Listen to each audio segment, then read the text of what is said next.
10 പവൻ. ഒരു പണത്തൂക്ക് അങ്ങോട്ടുമില്ല ഇങ്ങോട്ടുമില്ല. എങ്ങനെയുണ്ട്? അവൾക്കൊരു ആലോചന വന്നിട്ടുണ്ടേ. ഞാൻ അതിന്റെ തിടുക്കത്തില. സംഗതി ഗൾഫാ. നടക്കുകയാണെങ്കിൽ അങ്ങ് നടക്കട്ടെ.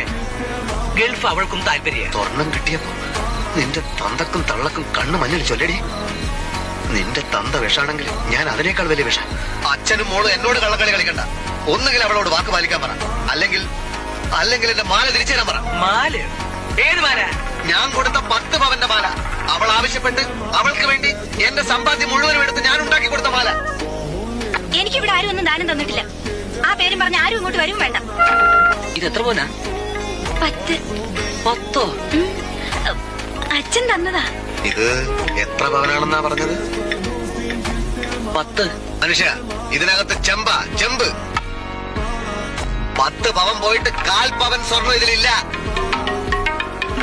ഇപ്പോഴെങ്ങനെ? തട്ടാൻ തട്ടിയോ? അന്ന് നിങ്ങളൊക്കെ എന്നെ കളിയാക്കിയില്ലേ? 10 പവൻ ഒരു പെണ്ണിന് കൊടുത്ത ഞാൻ ഒരു പൊട്ടനാണെന്ന് വരെ പറഞ്ഞില്ലേ? ഞാൻ കൊടുത്തതേ ചെമ്പ, തനി ചെമ്പ്.